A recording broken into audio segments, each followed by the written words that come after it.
बिस्मिल्लाहिर्रहमानिर्रहीम। अस्सलाम वालेकुम नाज़रीन, आप यूट्यूब चैनल देख रहे हैं। मैं इमरान ख़ान हूँ। इस्लामाबाद की सूरत हाल सबसे पहले आपको बता देते हैं कि इस्लामाबाद में पार्लियामेंट लॉजेस में गुज़िश्ता रात को ऑपरेशन हुआ है और पुलिस ने वहाँ से अंसारुल इस्लाम के कारकुनों को गिरफ़्तार किया।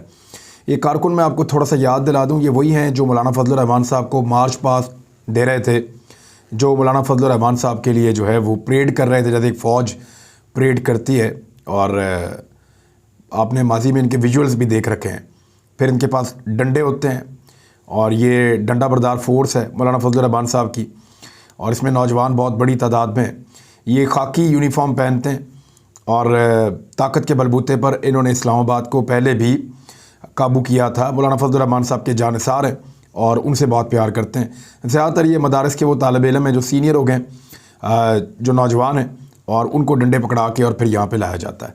इनको इस फोर्स का हिस्सा बनाया जाता है और जिस नौजवान को इस फोर्स में शामिल किया जाता है उसके लिए बड़ा ऑनर होता है कि वो अब अंसारुल इस्लाम का हिस्सा है। वैसे इसकी कोई कानूनी हैसियत नहीं है, इस तरह की तंजीमों के ऊपर आईन पाकिस्तान में पाबंदी है। कानून के मुताबिक आप कोई ऐसा जत्था, ऐसा कोई ग्रुप या प्राइवेट मलेशिया आप ये नहीं बना सकते। हाँ, यूथ विंग्स आप बना सकते हैं, इस तरह की चीज़ें आप कर सकते हैं, लेकिन अंसारुल इस्लाम जो है वो फजलुर रहमान साहब की ताकत और उनकी पहचान इसको माना जाता है। ये खाकी यूनिफॉर्म पहनते हैं। हामिद मीर इन्हीं के साथ इजहारी यकजहती के लिए जब मौलाना फजलुर रहमान साहब का पिछला धरना था इमरान खान साहब की हुकूमत के ख़िलाफ़, तो हामिद मीर साहब इसी अंसारुल इस्लाम का यूनिफॉर्म पहन कर गए थे और वहाँ अंसारुल इस्लाम के कुछ नौजवानों ने इनको हामिद मीर को चूमा भी था। तो ये एक तंजीम है, ये इस्लामाबाद में आ गई है और इसके कुछ लोग पहुँच गए हैं, बाकी लोग पहुँच रहे थे, क्योंकि मौलाना फजलुर रहमान साहब ने इनको अब ऑर्डर जारी कर दिए थे कि आप लोग इस्लामाबाद पहुँचें, अभी बड़ी सख्त ड्यूटी देनी है। क्योंकि आने वाले दिनों में बज़ाहिर तो ये कह रहे थे कि हमने अपने अपने MNAs को तहफ़्फ़ुज़ देना है। 10-10, 20-20 नौजवान जो हैं वो एक MNA को घेरे में ले लेंगे और उसको हिफाजत के साथ पहुँचाएँगे कौमी असम्बली में, ताकि वो इमरान खान साहब के ख़िलाफ़ तहरीक-ए-एतमाद के अंदर वोट डाले। अब ये क्यों है? देखिए, अपोजिशन के पास तो तादाद पूरी है नहीं, 162 लोग हैं उनके तमाम मिलाकर। वो 162 लोग तो हुकूमत गिरा नहीं सकते। अब उन 162 लोगों को पूरी तादाद में पहुंचाना सबसे अहम जिम्मेदारी है। तो उन पे प्रेशर डालने के लिए, उन पे दबाव डालने के लिए, जब इस तरह के डंडा बरदार लोग वहाँ पे मौजूद होंगे तो उनके लिए मुमकिन नहीं होगा कि वो कहीं छुप कर जान बचाएँ। ये उनको पहुँचा देंगे जिम्मेदारी के साथ पार्लियामेंट हाउस तक। अब दूसरी जानिब जो है वो हुकूमती लोग अगर वोट डालने के लिए आना चाहें तो वो इंडिपेंडेंटली आ सकते हैं, और अगर किसी को सिक्योरिटी चाहिए तो वो पुलिस की सिक्योरिटी भी ले सकता है। लेकिन यहाँ पे इस खदशे का इजहार किया अपोजिशन ने कि हमारे बंदों को अगवा कर लिया जाएगा। हालांकि इससे पहले ऐसा कोई वाक़या नहीं हुआ हालिया तारीख में कि बंदों को अगवा किया गया हो। यहाँ यूसुफ रज़ा गिलानी सेनेटर बन गए अक़लियत में होने के बावजूद, कोई अगवा नहीं हुआ। यहाँ पर कई मरतबा अपोजिशन और हुकूमत के दरमियान बड़ी अहम कानून साजियाँ हुई, कोई अगवा नहीं हुआ। तो अब ये अगवा के इम्कानात और चांसेस जो हैं वो किस लेवल तक थे, और क्योंकि ये तो सारे MNAs हैं, अगर किसी को पकड़ा भी जाएगा तो जो आना चाहेगा उसको पेश किया जाएगा और उसको वहाँ पे मौजूद होना होगा। इस तरह की हरकत क्यों की गई? इन लोगों ने आज एक एक्सरसाइज की है, और एक्सरसाइज ये की है कि किस तरीके से MNAs को निकालना है और किस तरीके से पहुँचाना है। एक्चुअली प्रैक्टिस इस बात की नहीं हो रही थी। अपोजिशन को कल रात को ये पता चल गया कि इमरान खान साहब तहरीक-ए-एतमाद में नाकाम होने नहीं जा रहे। मैंने आपको पिछले व्लॉग में बताया था कि तसादुम के इम्कानात को बढ़ाया जा रहा है, अंसारुल इस्लाम को पहुंचाया गया है और जानबूझ के उन नौजवानों को इस्तेमाल किया जाएगा रियासत के ख़िलाफ़ लड़ाने के लिए, दूसरी जमातों के कारकुनों के साथ लड़ाने के लिए, ताकि अनारकी पैदा हो और हालात इतने ख़राब हों कि बात इमरान खान साहब के हाथ से भी निकल जाए। हुकूमत की दानिशमंदी इस बारे में है कि कुछ भी करके हुकूमत तहरीक-ए-एतमाद वाला दिन लेकर आए और वहाँ पे कानून के मुताबिक तहरीक-ए-एतमाद को नाकाम बनाए। ये हुकूमत के लिए इसलिए बहुत ज़रूरी है ताकि वो प्रैक्टिकली अपोजिशन को शिकस्त दे सके, वरना अपोजिशन जो है उनको कामयाबी हासिल हो जाएगी अनारकी फैलाने में। देखें इसमें क्या है, एक तो तहरीक-ए-एतमाद में जो कामयाब हो रहा होगा, अगर तो अपोजिशन कामयाब हो रही होगी तो वो पूरी कोशिश करेगी कि स्टेट अवे तहरीक-ए-एतमाद जो है उसका दिन आए, और वो आना ही है, अब कोई उससे भाग नहीं सकता, क्योंकि रिक्विजिशन भी जमा हो चुकी है असम्बली के इजलास की, और साथ ही साथ तहरीक-ए-एतमाद भी जमा हो चुकी है। तो अब वो दिन आना है, उससे कोई भाग नहीं सकता। असेंबलियाँ इमरान खान साहब तोड़ नहीं सकते, सिर्फ इस्तीफ़ा देने का एक ऑप्शन है और वो देंगे नहीं। तो अपोजिशन अगर जीत रही है तो उनको हर हाल में चाहिए कि वो तहरीक-ए-एतमाद वाला दिन लेकर आएँ और उस दिन तक सब्र से और तहम्मुल से काम लें और किसी भी ऐसी हरकत से गुरेज करें जो उनकी तहरीक-ए-एतमाद को ख़राब कर सकती है। अगर हुकूमत जीत रही है तो हुकूमत को चाहिए कि हर हाल में अपोजिशन के नखरे भी बर्दाश्त करे, उनकी छोटी मोटी हरकतें भी बर्दाश्त करे और कोशिश करे कि कुछ भी करके तहरीक-ए-एतमाद वाला दिन आए और वहाँ से वो सुरखरू होकर निकलें। अब दोनों को ये चाहिए, लेकिन दोनों ऐसा लगता है कि कुछ हद तक घबराए हुए हैं। ख़ास तौर पे अपोजिशन ने जिस तरह के लोगों को बुलवाना शुरू किया, यानी अंसारुल इस्लाम का कोई काम नहीं है तहरीक-ए-एतमाद में। इससे पहले जब यूसुफ रज़ा गिलानी साहब इलेक्शन जीते थे तो कौन सी अंसारुल इस्लाम थी जो वोटरों को घेर घेर के ला रही थी? हालांकि खुफिया बैलेटिंग थी, तो तब तो कोई किसी को नहीं लाया घेर के। अभी भी ये सब कुछ वैसे ही हो सकता था। अपोजिशन ने इन लोगों को पहुंचाया इसलिए कि कल रात को अपोजिशन को इस बात का आइडिया हो गया था कि तहरीक-ए-एतमाद में जिस कामयाबी की वो तवक्को कर रहे हैं वो कामयाबी शायद उनको नहीं मिलने जा रही। हुकूमत का एतमाद बहुत ज़्यादा बढ़ गया है। हुकूमत डी चौक के अंदर एक बहुत बड़ा जलसा जो तारीखी नौइयत का है वो करने का इरादा भी रखती है। देखते हैं कि वो ये कर सकती है या नहीं कर सकती, लेकिन इमरान खान का ये दावा है कि वो एक बहुत बड़ा जलसा करेंगे और एक पब्लिक प्रेशर भी जनरेट करेंगे, ना सिर्फ अपने इत्तेहादियों के ऊपर, अपोजिशन के ऊपर, बल्कि पूरे पाकिस्तान के अंदर जो उनके पॉलिटिकल मुखालिफिन हैं उनको वो ये बताना चाहते हैं कि स्टिल वो पाकिस्तान में एक पॉपुलर लीडर हैं और नौजवान और बड़ी तादाद में लोग उनके पीछे खिंचे चले आते हैं। ये इमरान खान साहब का क्लेम है और वो ये करना चाहते हैं। अब ये जो लोग थे ये पार्लियामेंट लॉजेस में जमा हो गए।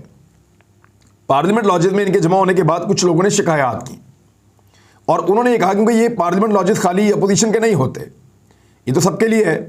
तो वहाँ शिकायत ये है कि यहाँ पे अननोन आउटसाइडर्स मौजूद हैं और खौफ व हरास की एक फ़िज़ा है। तो उसके बाद जो पुलिस है उसको टास्क दिया गया, पुलिस फौरी तौर पे वहाँ पे पहुँची, वहाँ पे आउटसाइडर्स मौजूद थे और सलाउद्दीन जो हैं एक मेंबर असेंबली, उनके घर से लगभग कोई 1 दर्जन के करीब लोग गिरफ्तार हुए। इन लोगों ने पहले यूनिफॉर्म पहना हुआ था, जो ये अपना खाकी कलर का यूनिफॉर्म पहनते हैं, लेकिन जैसे ही मीडिया के ऊपर खबरें चली, मीडिया ने इनको इतला दी कि पुलिस आ रही है, एक ऑपरेशन होने वाला है, तो फौरी तौर पे इन्होंने अपना लिबास तब्दील कर लिया। लेकिन इसके बावजूद क्योंकि इनकी फुटेज बनी हुई थी और ये आइडेंटिफाई हो रहे थे तो पुलिस ने इनको अरेस्ट करना शुरू किया। जब पुलिस ने इनको अरेस्ट किया तो वहाँ पे मौजूद PMLN के लोग, वहाँ पे मौजूद बाकी जमातों के लोग, वो सारे मैदान में आ गए और एक रोला पड़ गया, एक शोर मच गया। जमीयत उलमा इस्लाम फजलुर रहमान ग्रुप के लोग भी आ गए और वहाँ पे धक्कम पेल शुरू हो गई। कुछ शीशे टूटे, कुछ खींचातानी हुई, लेकिन इसके बावजूद पुलिस अपना टारगेट अचीव करके जिनको गिरफ्तार करना था करके ले गई। क्योंकि शेख रशीद अहमद साहब ने यह वार्निंग दी थी कि जो भी कानून को हाथ में लेगा या जिससे खतरा होगा उसको हम गिरफ्तार कर लेंगे। आउटसाइडर वैसे इस तरह से अलाउ नहीं होते वहाँ पे पार्लियामेंट लॉजेस में कि आप इस तरह जत्थे बुला लें और लोगों को इकट्ठा कर लें, और उन लोगों को जो माजी के अंदर इस्लामाबाद में इस किस्म की शरारतें करके गए हों। इस्लामाबाद के रेड जोन में जिसने जो भी किया उसने उसको भुगता है। आज भी पाकिस्तान तहरीक इंसाफ के ऊपर मुकदमात हैं, वो उनको भुगत रहे हैं। इंसदाद दहशतगर्दी की अदालत के अंदर भी हैं। अभी आरफ अलवी साहब ने भी एक केस के अंदर जो है वो पेश हुए हैं, उन्होंने सदारती इस्तिस्ना नहीं लिया। तारुल कादरी साहब के ऊपर भी मुकदमा था। इमरान खान साहब भी इन चीज़ों को फेस करते रहे हैं। तो जिसने इस्लामाबाद में आके शरारत किया, शोर मचाया, उसको खुमियाजा भुगतना पड़ा है और अब ये खुमियाजा मौलाना फजलुर रहमान साहब को और उनकी पार्टी के लोगों को भुगतना पड़ रहा है। ये फ्रस्ट्रेशन बहुत बढ़ गई है। मौलाना साहब ने फौरी तौर पे ऐलान किया कि मैं खुद गिरफ्तारी देने के लिए निकल आया हूँ और मैं गिरफ्तारी दे रहा हूँ। साथ ही साथ उन्होंने अपनी पार्टी के कारकुनों को कहा कि आप तमाम शहरों से निकलें, उन शहरों को बंद करें और इस्लामाबाद की तरफ मार्च करें। ये सीधे तरीके से नहीं मानेंगे, ना इनको हमारी बात समझ आएगी। इमरान खान और स्पीकर कौमी असम्बली दोनों मुस्ताफ़ी हो जाएं, ये फजलुर रहमान साहब के मुतालबात थे। वो खासे गुस्से में नज़र आ रहे थे। इसके जवाब में शेख रशीद अहमद ने और फवाद चौधरी साहब ने स्टेटमेंट जारी किए हैं। फवाद चौधरी साहब ने एक बात की कि जत्थे और प्राइवेट आर्मी रखने पर आइन में मुमानियत है, और साथ ही साथ जो है वो शेख रशीद अहमद साहब ने कहा जो भी तशद्दुद करेगा उसे कुचल दिया जाएगा, नतीजा आप भुगतेंगे, कानों को हाथ लगाएंगे। वजीर दाखिला ने यह प्रेस कॉन्फ्रेंस की और यह बड़ी जारहाना प्रेस कॉन्फ्रेंस है। इस्लामाबाद में उन्होंने प्रेस कॉन्फ्रेंस की और कहा कि जो भी तशद्दुद करेगा उसे कुचल दिया जाएगा, तफसीलात के मुताबिक पार्लियामेंट लॉजेस में अंसारुल इस्लाम के कारकुनों के खिलाफ जो पुलिस का ऑपरेशन हुआ, उसके बाद वज़ीर दाखिला ने प्रेस कॉन्फ्रेंस की और कानून में हाथ लेगा तो फिर चीखे ना मारना, जो भी तशद्दुद करेगा उसे कुचलेंगे, नतीजा आप भुगतेंगे, आप कानों को हाथ लगाएंगे। उन्होंने कहा कि अंसारुल इस्लाम तहलील हो चुकी है पहले ही, किसी को प्राइवेट मलेशिया रखने की इजाज़त नहीं है, ये प्राइवेट मलेशिया है। इनके 50 लोग कपड़े तब्दील करके भाग गए, पुलिस ने इनसे 4 घंटे मुज़ाकरात किए, फिर ऑपरेशन किया गया। इनके 19 लोग हमारे पास हैं, रास्ते में आने वालों को भी रोकेंगे, किसी एमएनए को गिरफ्तार नहीं किया, ये शौक से थाने में बैठे हुए हैं। उन्होंने कहा जो मेंबर असेंबली हैं जिन्होंने जाकर वोट डालना है, जिन्होंने तहरीक अदम एतमाद के अंदर हिस्सा लेना है, उनमें से हमने किसी को गिरफ्तार नहीं किया। वो अपनी मर्जी से जाके थाने में बैठे हुए सियासत कर रहे हैं। वो निकलें और निकल के जाके अपना पार्लियामेंट लॉजेस के अंदर इंजॉय करें, खाना शाना खाएं, सुबह उठें, तैयारी करें और अपना वोट ऑफ नो कॉन्फिडेंस का जो हक है उसको इस्तेमाल करें। तो ये अब एक पॉलिटिक्स हो रही है और इसको अनारकी के लिए, रोला डालने के लिए, क्योंकि जिस वक्त से अपोजिशन को पता चला है कि उनका पलड़ा अब हल्का हो गया है, गुज़िश्ता 24-48 घंटों से हालात बदले हैं और बहुत तेज़ी से बदले हैं। जो उनको लग रहा था कि उनको कामयाबी मिलने वाली है, वो दरवाजे अब उस तरह नहीं खुले हुए जो उनको दिखाई दे रहे थे। तो अपोजिशन को शिकस्त नजर आई तो फिर उन्होंने सूरत हाल को लड़ाई की तरफ मोड़ने की कोशिश की है। फवाद चौधरी साहब ने मौलाना फजलुर रहमान साहब के स्टेटमेंट के ऊपर रिएक्शन दिया है। उन्होंने कहा कि गिरफ्तारी देनी है तो पुलिस स्टेशन जाएं। मौलाना साहब कह रहे हैं कि मैं खुद गिरफ्तारी दे रहा हूं, साथ उनके जो है वो पुलिस की सिक्योरिटी है, तो गिरफ्तारी किसको देनी है? मौलाना साहब ने अगर गिरफ्तारी देनी है तो पुलिस स्टेशन चले जाएं, जब ये रात थाने में गुजारेंगे तो उन्हें समझ आ जाएगी। ये फजलुर रहमान साहब के स्टेटमेंट के बाद फवाद चौधरी साहब का रिएक्शन है।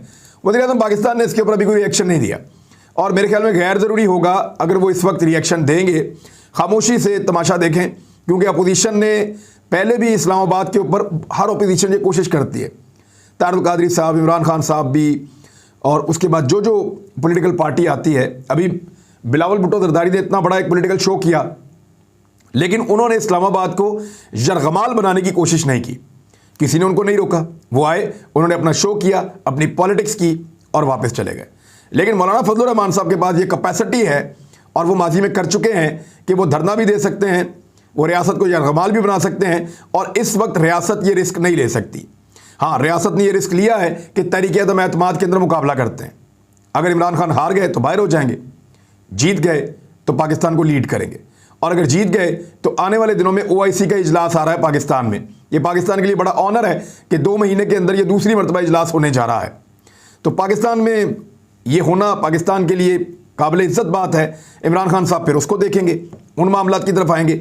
लेकिन अगर तहरीक अदम एतमाद के अलावा जत्थे आकर इस्लामाबाद में बैठ जाते हैं और एक मैस क्रिएट कर देते हैं और यहाँ धरने जैसी कैफियत हो जाती है, इमरान खान साहब के खिलाफ तहरीक अदम एतमाद नाकाम होने के बावजूद अगर फजलुर रहमान साहब बैठते हैं और उठने से इनकार कर देते हैं, और ये प्लान है, याद रखिएगा, जिस वक्त से अपोजिशन को ये पता चला है कि वो तहरीक अदम एतमाद में कामयाब नहीं हो रहे, उस वक्त से वो प्लान बी पर काम कर रहे हैं कि हम इस्लामाबाद आएंगे और धरना देकर बैठ जाएंगे, OIC के इजलास के मामले के ऊपर ब्लैकमेल करेंगे और बाकी मामलात पे भी ब्लैकमेल करेंगे। तो इस ब्लैकमेलिंग से बचने के लिए हुकूमत ने फैसला किया है कि पॉलिटिकल एक्टिविटीज़ की इजाज़त दी जाएगी। Do whatever you want to do. आप पॉलिटिक्स करना चाहते हैं, गो अहेड, करें पॉलिटिक्स। आप जलसे करना चाहते हैं, करें, लेकिन लंबे अरसे के लिए इस्लामाबाद को अब यरगमाल नहीं बनने दिया जाएगा, क्योंकि अफगानिस्तान को लेकर OIC का एक बड़ा संजीदा इजलास पाकिस्तान में होने जा रहा है। चाइना के वज़ीर ख़ारजा भी आ रहे हैं, और इससे पहले जब PMLN का दौर था तो इमरान खान साहब के ऊपर ये एलिगेशन था कि उनकी वजह से चाइना के सदर का दौरा कैंसिल हो गया। तो अब तो बहुत सारे मुल्कों के जो हैं वो वज़ीर ख़ारजा आ रहे हैं, एक बहुत बड़ा इवेंट होने जा रहा है। चीन को भी पाकिस्तान उसके अंदर शामिल कर रहा है, जिस पे अमेरिका को बड़ी तकलीफ़ है। तो ऐसे मौका पर अमेरिका या मगरबी ममालिक को खुश करने की बजाय मेरे ख्याल में इस्लामाबाद को यरगमाल ना बनाना बेहतर है, और तहरीक अदम एतमाद को कानूनी तरीके से, आइनी तरीके से, जमहूरी तरीके से सारी पॉलिटिकल पार्टीज अपने अपने अंदाज में लड़ें। जिसके वोट ज़्यादा होंगे, जो 172 शो कर देगा, वो जीत जाएगा। और शो करना इस मरतबा अपोजिशन की जिम्मेदारी है। आसिफ अली जरदारी साहब ने एक दावा किया है, उन्होंने कहा कि हमारे जो वोट होंगे तहरीक अदम एतमाद के लिए, 172 से ज़ायद वोटों से तहरीक अदम एतमाद कामयाब हो जाएगी। पार्लियामेंट में मौजूद बहुत से दोस्त राब्ते में हैं, क्या इन सब के नाम भी बता दूं? ये आसिफ अली जरदारी साहब ने बड़े कॉन्फिडेंस के साथ कहा। और ये प्रेस कॉन्फ्रेंस फिर दोबारा आज आसिफ अली जरदारी, शहबाज शरीफ और मौलाना फजलुर रहमान साहब ने मुश्तरका तौर पे की है। तो मुश्तरका प्रेस कॉन्फ्रेंस कर रहे हैं, इस्लामाबाद में डेरे लगे हुए हैं। मौलाना फजलुर रहमान साहब के जज्बाती स्टेटमेंट्स के बाद जो JUI के कारकुनों ने मुल्क की कई अहम शाहराहों को ब्लॉक कर दिया है। पार्लियामेंट लॉजेस में अंसारुल इस्लाम के कारकुनों के खिलाफ जो ऑपरेशन हुआ, उसके बाद कई शहरों में एहतजाज शुरू हुआ और उन्होंने कई सड़कों को ब्लॉक कर दिया है।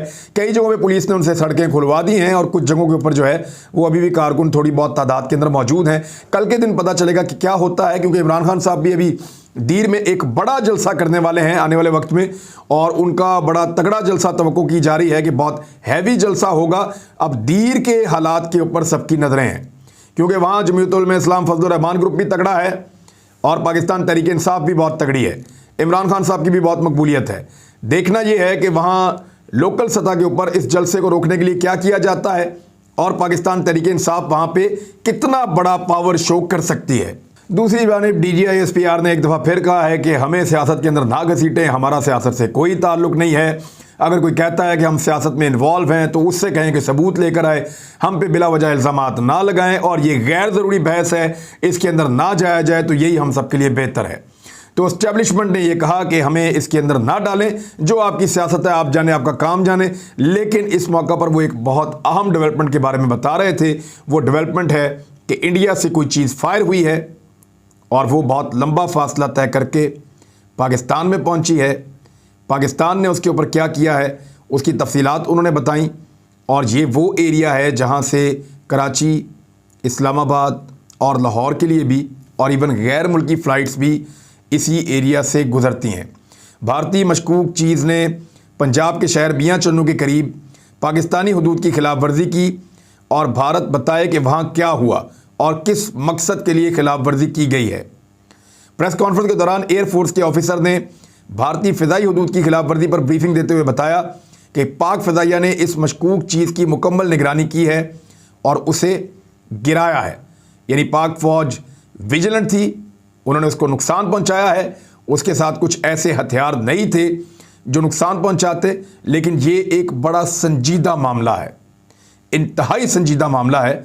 अब वज़ारत ख़ारजा इस मामले को पूरी दुनिया के सामने उठाएगी। उन्होंने बताया कि मज़कूरा जो चीज़ है जो पाकिस्तान के अंदर पहुंची है, बेसिकली ये एक मिसाइल टाइप कोई हथियार है और पाकिस्तानी हुदूद में चंद मिनट तक रही और 260 किलोमीटर तक का इसने टोटल सफ़र किया, जिसके बाद फ़िज़ाइया ने इसको गिरा दिया है। जनरल बाबर इफ्तिखार ने बताया कि भारतीय हुदूद से आने वाली चीज़ की बर वक्त मॉनिटरिंग करके उसके खिलाफ फौरी कार्रवाई की गई और ये चीज़ गैर मुसल्लह थी, यानी इसके अंदर कुछ इस तरह का जो है मवाद नहीं था कि जिससे कुछ तबाही फैलती। ये आलमी ट्रैफिक का रूट है जिस जगह के ऊपर भारत ने खिलाफ वर्जी की है और बहुत सारी परवाज़ें यहाँ से गुजरती हैं। ये it was a very serious matter. Pakistan इसको इंटरनेशनली उठाने जा रहा है।